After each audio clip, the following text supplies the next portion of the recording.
Now in this lab, we are going to configure Microsoft Defender for endpoint onboarding using deploy pre-configured policy. This is the Microsoft recommended and simplest onboarding method for Intune managed Windows devices. Unlike custom policies, we don't define OMA URI settings or advanced options here. Microsoft handles all required settings automatically for us. Go to ADR onboarding status. Now under the ADR onboarding status, we are going to configure deploy pre-configured policy. Sometimes you will open this blade and the option is already grayed out.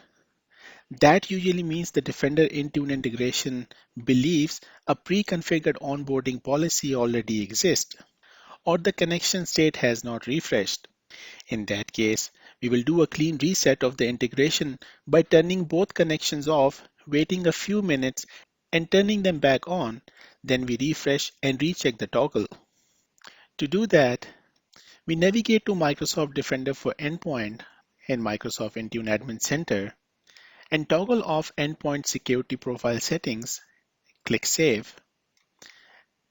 And then under the Defender portal, go into the Settings and under the Advanced Features, scroll down the page and toggle off Microsoft Intune connection and click on Save Preferences. Wait for at least 5 minutes. And then after 5 minutes, toggle on both the settings, save the preferences, and wait for another few minutes. And when you go back to Intune Admin Center, under the Endpoint Security Detection and Response, click on Refresh, and you should be able to see Deploy Pre-configured Policy enabled.